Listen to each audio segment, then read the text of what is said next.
Chapter 1929. At this time, in Harold's heart, he had already regretted that his intestines were green.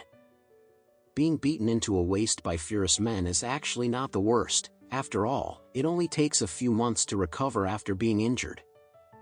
The worst thing is that the International Criminal Police who came just now said that they would be handed over to the local authorities. If they were really handed over, the kidnapping charges on the father and son would definitely be inevitable. This charge is a felony. Sentencing starts with 10 years. Thinking that he might stay in prison for 10 years, Harold's emotions have completely collapsed. When being lifted out by Don Stevens' men, Harold choked up with his nose in tears. "May I ask the comrades of the Interpol, is it that we are really going to be sent to authorities? Are we going to jail? We were both instigated by others." The real man behind the scenes is fury. Michael also cried bitterly, "Although we father and son are wrong, we have already paid a painful price. Can you please raise your hands high and give us father and son a way of life?" Harold turned around hard, looked at his father with red eyes, and cried out, "Dad, I don't want to go to jail, Dad." With tears on his face, Michael choked and said, "When the time comes, you will push everything to Dad. You will say that everything is Dad's idea. You don't know anything. Try to make the judge lighter." When Harold heard this, he burst into tears. The father and son cried and cried, and the scene suddenly became a little too noisy. Don Steven came over at this time and said coldly to the two of them, "Don't fking cry. If you cry again, you will be sent to prison." As soon as Harold heard this, he asked incredulously, "Comrade Interpol, what do you mean, you don't send us to jail?"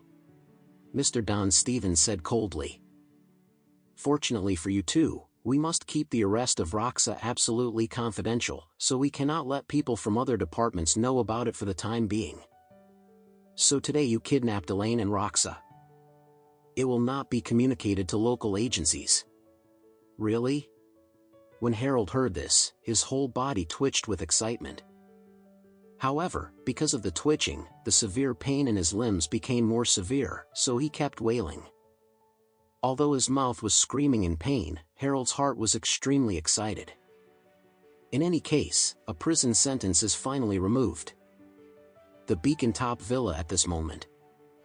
Mrs. Richard was lying on the sofa in the living room of Villa.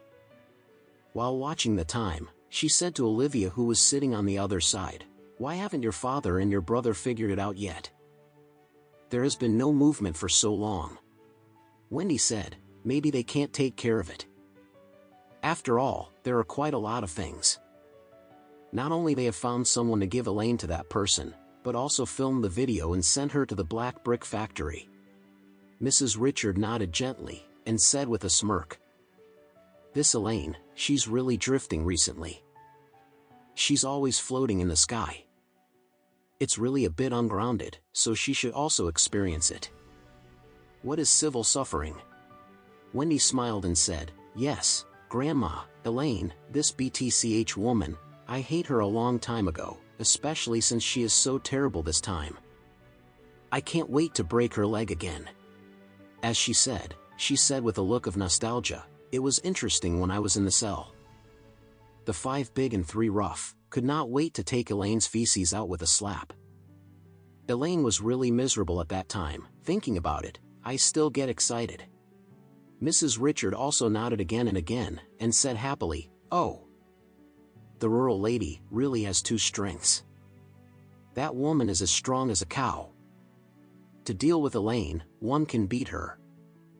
She on her own was enough."